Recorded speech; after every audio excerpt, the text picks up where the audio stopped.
Hello buddy, it's Wyvern here with a video covering some of the early access for Total War Warhammer 2's Twisted and the Twilight DLC.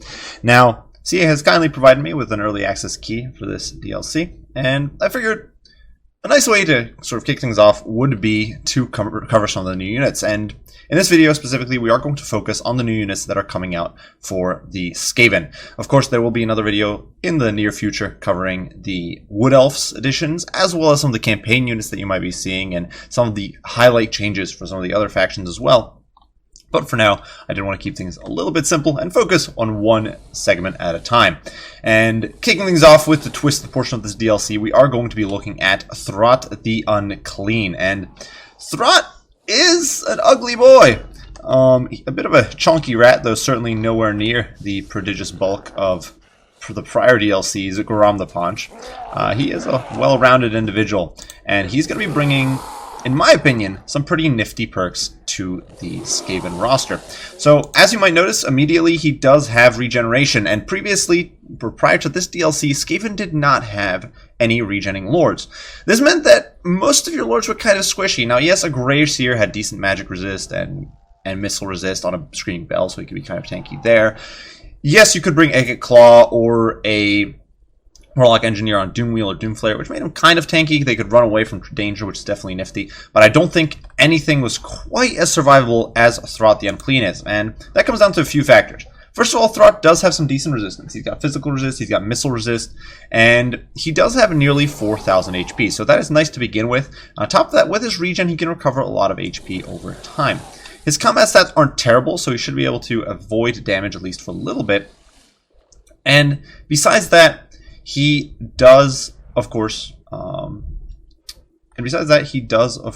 have the usual scurry away. So while that speed isn't too impressive, he can run away from danger a little bit on foot, especially when you've got a lot of summons. Odds are, as Skaven, you are going to be bringing some summons to the field, and you can potentially body block rather well. However, this evasiveness goes through the roof when you add a Brood Horror to the mix. And yes, Throughout the Unclean, true to CA form, we're getting another horrible monstrous mount here. And yes, I'm not the biggest fan of this, but Throt is getting a Brood Horror. And the Brood Horror is rather bonkers. Now, leadership on it still isn't good. Throt's baseline leadership is only 60, the Brood Horror's is only 60 when it's got Throt mounted on there. It does lose Throt's bonus versus large, but you do gain poison, much charge bonus, and more importantly, this 95 speed and 1,000 extra HP, which of course synergizes with that regen. Brood Horror has innate regen as well, for that matter, but it does synergize very nicely with the regen to give you a very, very tanky character. That's almost 9,000 HP we're talking about, and if you manage to hit your regen cap, and stack that on the resistances that you have, missile resist, physical resist, and Throt is no easy target. He can definitely survive for a very long time. He also has Frenzy when he's mounted atop the Brood Horror, which definitely makes his combat stats even better. And on top of that, his kit isn't bad. He gets some great itemization. Creature Killer gives an AoE plus 16 bonus versus large and immune psychology. Excellent for keeping your Rat Ogres in the fight, but even if you're using Sensor Bearers or melee-oriented Skaven infantry, this is a significant bonus. It means that with that 16 bonus versus large and the immune psychology, you can keep your units in the fight, and they will hit like trucks against units like heavy cavalry, which you will often see brought against Skaven. It means that you can really tear down units like chariots quite quickly, and it does last for nearly 40 seconds. So while the cooldown is immense, the effect doesn't just sort of go away in 20 seconds and you're screwed. Besides that, he does get Remoldered, which is a single target heal. It's effectively a mix of regrowth as well as a single target Reichland Runefang or something. Gets a unit extra leadership, gets an extra melee attack, and grants 1100 HP. So as you can see, it only affects Clan Molder monsters. That is a new tag that was added in this DLC, and it affects, well, Clan Molder monsters. So anything crafted by Clan Molder, including lords mounted on Molder monsters. So unlike Tomb King lords, who if you put them on a construct mount, they actually don't get the construct tag, and they actually don't heal from, say, a Necrotect's heal. A character mounted on a Brood Horror or on a on a Bone Crusher actually does get that monster, that Molder monster tag, and he can in fact be healed. So that is definitely nifty. It means you can support a healer blob pretty well, and the +8 leadership and melee attack lets you keep units in the fight. Finally, we do get Beast Pack, and that lets you summon Rat Ogres, because that's what this game needs, more summons. As you can see, not necessarily exactly thrilled about it. I don't think it's necessarily overtuned. It's only a single summon, so it's much like Morgr, who gets a single summon of Chaos Spawn. Obviously, he gets a second one with a separate ability, but on a single ability, he only gets one summon. So you do get one summon of Rat Ogres. This is pretty potent. Lets you disrupt backlines very effectively. Keep in mind, you can also bring a Plague Caster alongside Throt, and it's not too much more expensive. Throt himself isn't a caster, so you probably want a caster anyway. And then you can get rat summons on top of this, so you can really, really have a Vermintide going and do some nasty shenanigans that way. Now, I think Throt is going to be a solid pick.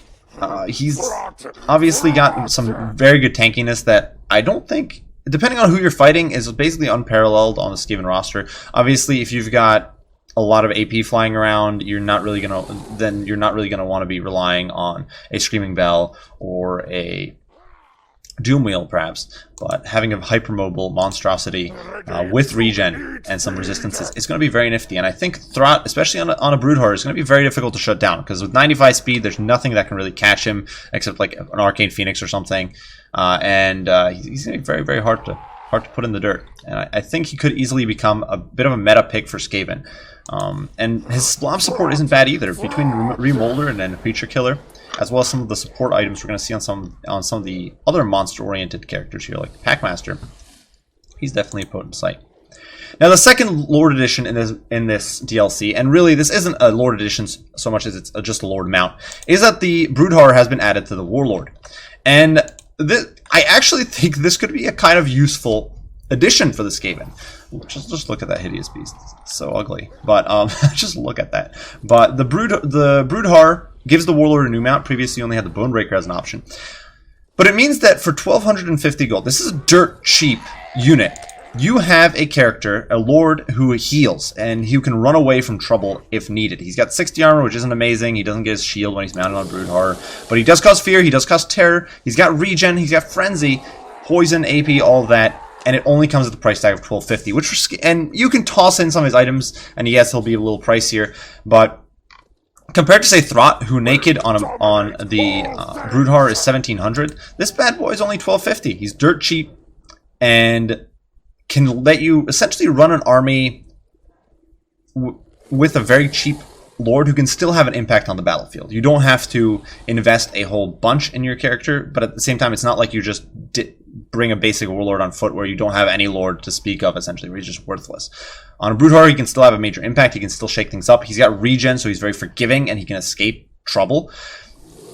But you're not paying an arm and a leg. It leaves you a lot of money left over to bring extra Skaven Slaves, Clan Rats, weapons teams, whatever you might think of. And I think the Warlord could actually have a decent place now with the addition of the Broodhorror, more so than he had prior to this DLC.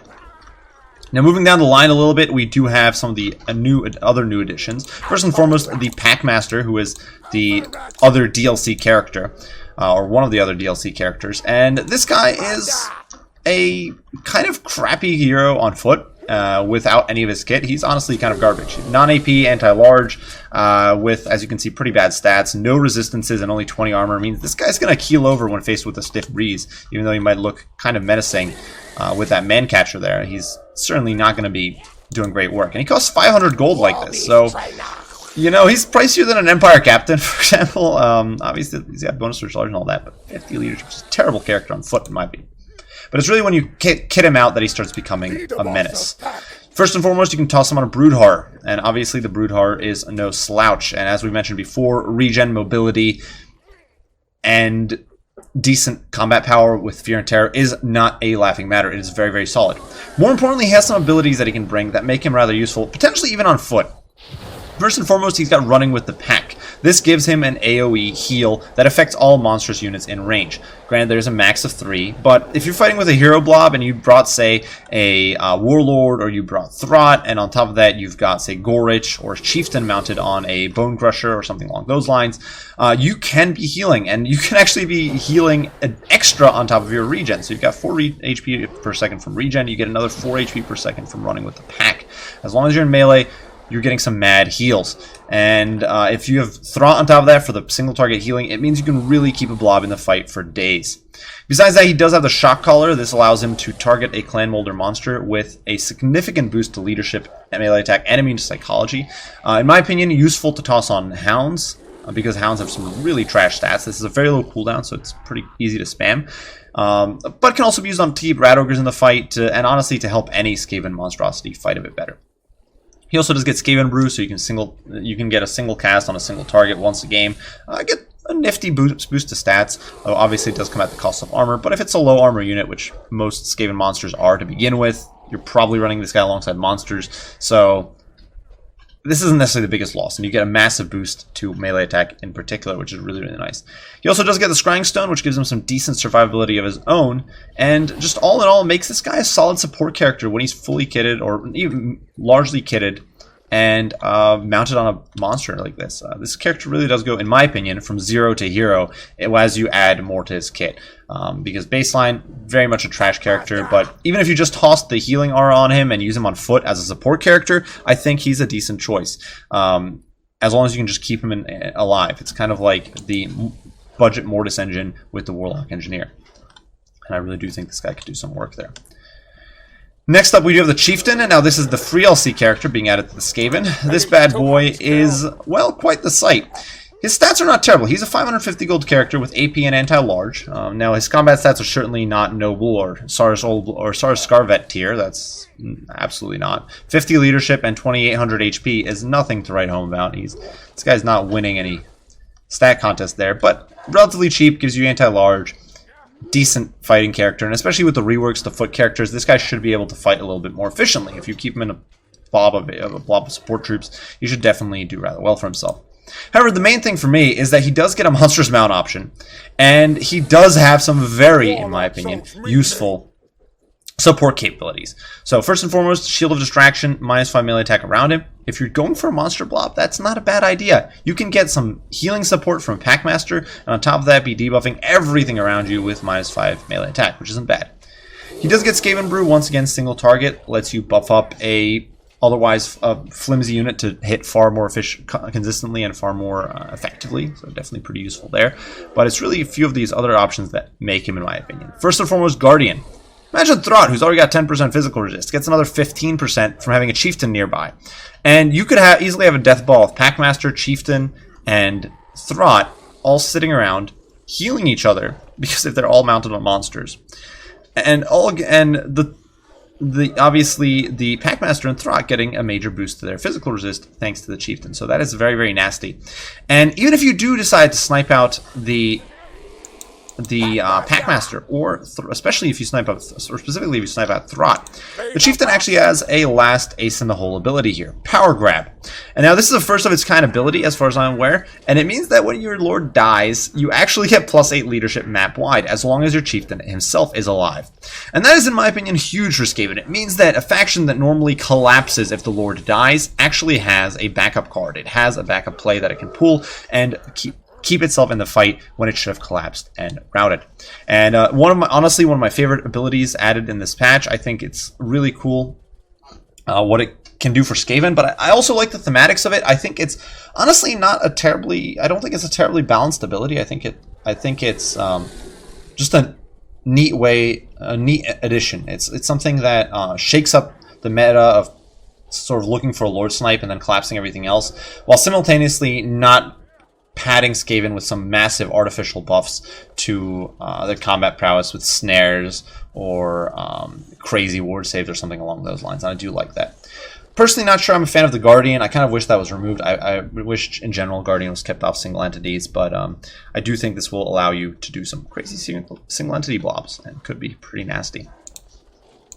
Next up, we do have Gorrich, and this bad boy is basically a bone crusher on steroids, as we can see here. Just look at that guy.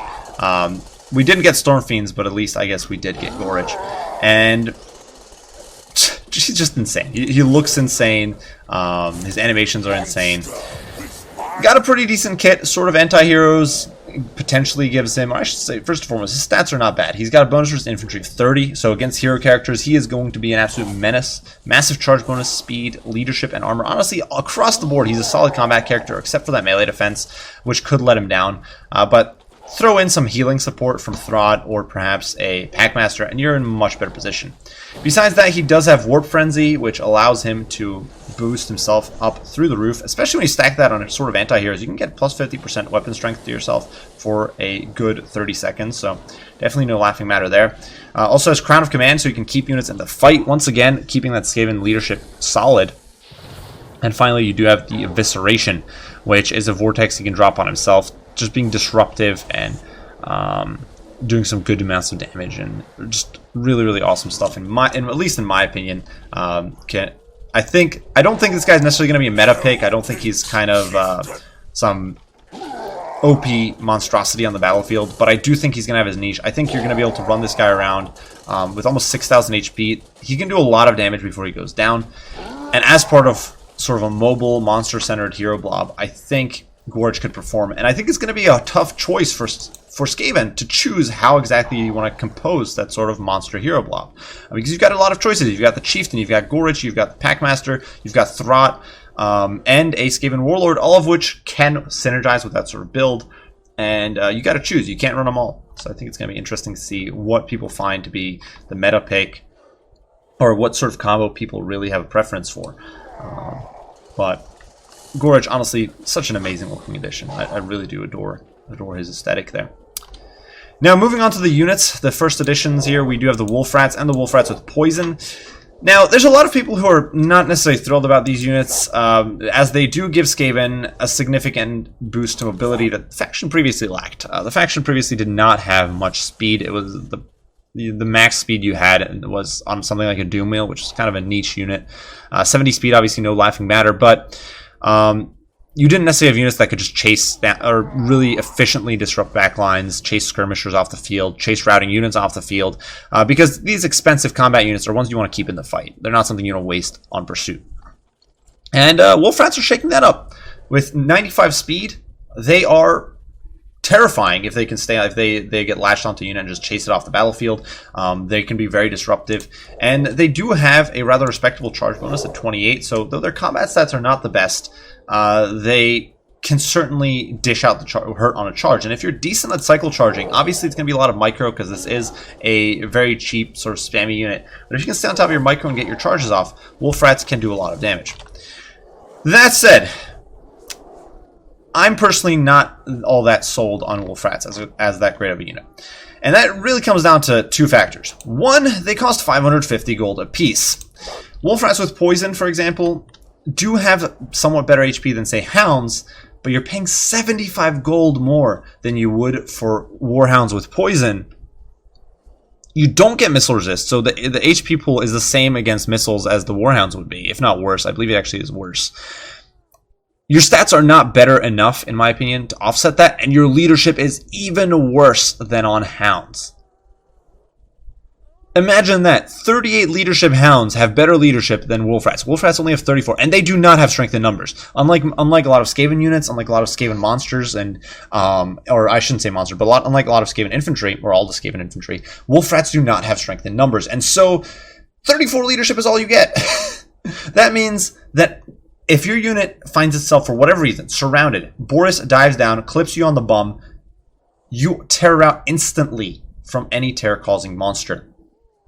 You do not have even the slightest sliver of a barrier between yourself and being rear-attacked and terror-routed. That is how bad the leadership is. And if you get routed once, this unit is going to have a very, very, very, very bad time coming back into the fray, because the leadership is just so terrible. A stiff breeze is going to rout this unit, and I think that for a 550 gold unit, that is a serious issue. Keep in mind, this is a 550 gold infantry unit.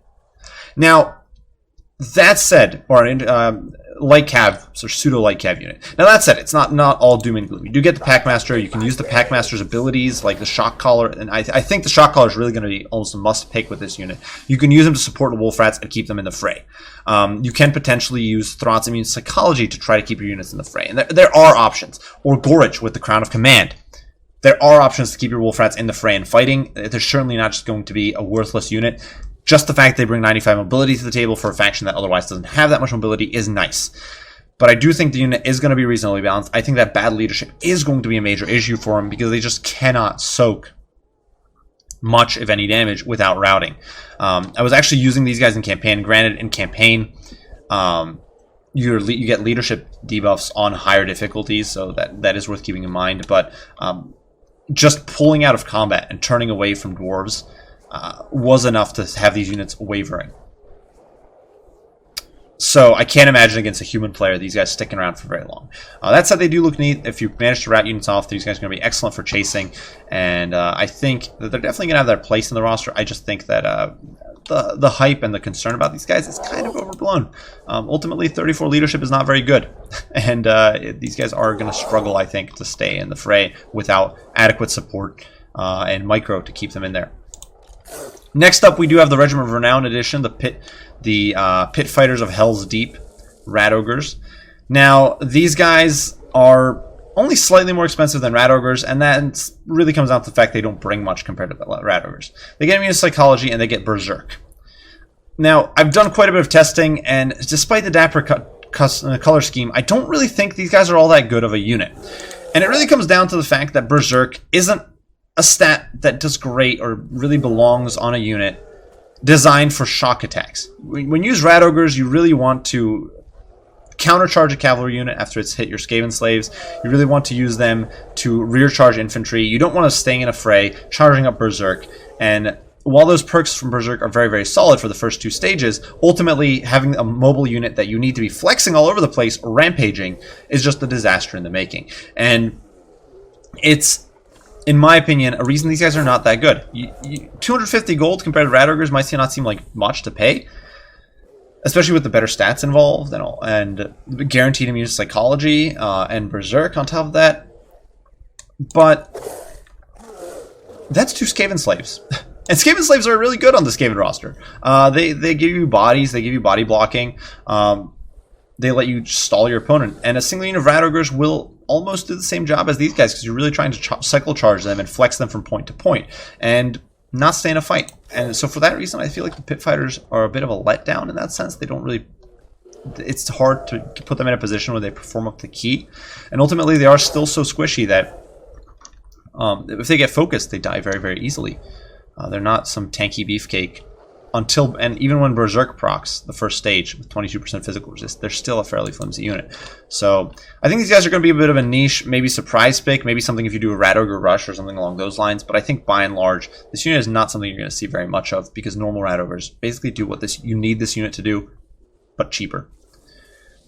Moving along to another new unit, and that is the Broodhar. And the Broodhar, as we've seen, is ugly as sin. And we've seen him used as a mount for a plethora of characters now. And really, there isn't much to add, except this is the Univariant. A lot of people are concerned about the fact that it's a dirt cheap unit at 1100. Has fear, has terror, and insane mobility, poison, AP. I do, however, think this unit is going to have some issues, again, with leadership. 55 leadership is really on the low end. Keep in mind, something like a War Hydra is considered to have not very good leadership, and I believe it sits at 65. Most dinosaurs, most of the feral dinos are considered to have bad leadership at 60. This unit has 55 leadership. It is not a Varghul, so it's not undead. It's not going to stick around till the bitter end. So it is very susceptible to routing, in my opinion. And a little bit of missile pressure, a few spears to its side. It's only got 4,500 HP baseline and only 40 armor. So a few spears and it tries to barge through your line. A single cavalry charge from, say, Knights of the Blazing Sun or Knights of the Realm. And this unit, odds are, is going to be in full flight. I don't think the Broodhar is going to be that efficient. I think it's great as a mount option because it lets your lords flex around and avoid getting caught and pinned down. But as a baseline unit with only 55 leadership, I think it's going to struggle. Maybe Shock Collar, once again, can be used to keep it in the fight. And of course, it's still going to be very disruptive and have potential there. But I think it's not going to be some sort of rampaging, overtuned monstrosity that some people fear it will be. Though certainly with adequate micro, with proper positioning and abuse of this high charge bonus of 65 and the high mobility, I definitely think the Broodhar can do some major work, don't get me wrong. But I think that 55 leadership is going to be a hindrance and hurt this unit quite a bit. Next up, the Mutant Rat Ogre, and this is the bigger brother to the Bone Crusher, I guess, like comparable brother to the Bone Crusher. Absolutely ugly as sin. Has a blade arm. And the Regiment of Renown variant has an even bigger blade arm, and is just Warpstone infused. But this unit, bit of an oddball choice. I once again, one I'm not super sold on. Stats are decent. You do get Frenzy, you got AP, you got magic attacks. Armor sits at a comfortable 30, which means everything shoots you to death, so nothing to write him about there. But you do get 20% physical resist, so this HP is worth more than you would expect. Leadership, though, still only 60. I think leadership is going to be an issue for this unit. And I think it's going to be an issue for most of these new Skaven editions. Their leadership is just not very good. So routing them off, while they can, obviously they can bounce back and they can recover, is going to be an option. Obviously, these guys stacked alongside a Packmaster or stacked alongside Throt can get heals that way, so they'll be pretty strong there. Fear and Terror is no laughing matter. You can break lines that way pretty efficiently. And I could see this unit being used as a sort of support tool alongside a big old mobile force. But I think in general, you're probably, odds are you're going to run a hero force if you're running a big monstrous blob. And I think the Mutant Rat Ogre's probably going to fall off there, because it does cost 1,300. It's not a dirt cheap unit. And it is ultimately still a rather vulnerable target. That said, obviously you now have heals from Thrawn. You're pretty mobile. And if you use this character or this unit more defensively, I could definitely see it performing rather well. If we compare it to the actually we can start with Gorrich here. You can see Gorrich is just head and shoulders better, but he is much pricier. But if we compare it to, say, the Chieftain, who's a more comparable buy, it's actually across the board it's almost all across the board a better unit. You get Terror. You've got almost all the stats are better. And so potentially, for a more defensive build, it could be a good sort of disruptive tool where you don't have to commit full on to a Helped Abomination, which is another 500 pricier and a little less flexible. You can still get some hefty AP and still get some Terror to run units off the field with something that's a little better in sustained combat than, say, Brood Horror, which is really a unit you want to be running around with, flexing all over the place and backdooring your opponent. So I do think this unit will have a niche. I just don't think it's going to be sort of a dominant pick. And really the same thing extends to Morskidar's Hellion, though I think this one has a sort of clever advantage here. If you're able to stay in combat, you've got the zap effect, which is pretty neat. Means that you can essentially keep your opponent on cooldown for good. If you get on top of a mage, especially if your opponent is running one of those more expensive fighting mages, like, say, Sarth Royal or Archeon, and trying to use those against you, or Malekith perhaps, a unit like that, then if you can get Morskidar's Hellion on him, you can basically keep them. And keep in mind, he's got 64 melee attack plus 8 from Frenzy, so you're going to hit most of the time against most of these targets. You can essentially deny them the use of magic for a long time, unless your opponent backs the hell away. And as long as you're landing one hit in every, 2 or 3, you can basically keep them in a perpetual state of locked out of magic, which is pretty impressive, and I think that could be a very strong option. I think it would be good if your opponent tries to dive in and then wants to pop Foe Seeker to escape with, say, Boris or something. You can smack him with the Morskidar's Hellion, keep him pinned on the ground. If you've got some dogs with shock collars nearby, you can just shut that crap down, catch a Griffin, beat the crap out of it. Otherwise, the Morskidar's Hellion does have a warp discharge here. It does. It is a small little damaging vortex that's more for disruption, but I think this could actually help the unit stay on top of a target better. As we just discussed, if you can stay on target, deny them their ability. On top of that, you're popping a vortex every couple seconds. Allows you to really be a disruptive force. And I actually do think the Morskidar's Hellion might be a pretty common sight on the battlefield. I definitely think there's some very solid applications for it, and with its monstrous combat stats, it could be a part of that big old monster hero blob. Finally, the Regiment Round Help It, which is being added this patch, is the Thing, Help It Abomination Regiment Renown, and of course it's just gorgeous, as all Help Its are wont to be. It's the rank 9 Help It Abomination, so effectively unbreakable with 100 leadership. It's going to be very hard to rout this bad boy off. Stats are still not impressive because Help It Abomination stats are not very impressive to begin with. There's not much to write home about there. But really the main perk of this unit is that you do get Fluid Injection. 60-second cooldown buffs your weapon strength by 25%, which makes this unit hit like an absolute truck, and gives you 24 melee attack, which helps offset the Help It's somewhat subpar melee attack. Now, this unit is still rather flimsy. It costs 2250 gold, which is really, really expensive, to be quite honest with you guys. I don't think this unit is going to be that common of a sight, just because paying this much for a unit that, yes, it does good amounts of damage. Yes, it can have a sudden spike in damage output very, very quickly and potentially surprise your opponent. But I think most opponents are not really going to be trying to stay in combat with this thing, and paying an extra... And they're not going to try to stay in combat with a normal Help It Abomination either. You kind of want to cycle charge and evade those sorts of units. So I think trying to pay an extra 450 gold for essentially Help It Abomination for slightly tweaked stats is just not going to be worth it for most players and most builds. And I fear that the thing, as cool as it is, as awesome as the color scheme is, I don't think we're going to be seeing much of this unit on the battlefield. That said, what do you guys think? Are these units going to shake things up? Are we going to be seeing a constant Skaven death ball of heroes and just supporting each other with various heals, guardians, and all sorts of AoE auras? Do you think that the leadership issues are going to be crippling for these monsters? Because I personally don't. Well, I don't think they're necessarily crippling. I do think they're going to be a major hindrance that a lot of people are overlooking right now.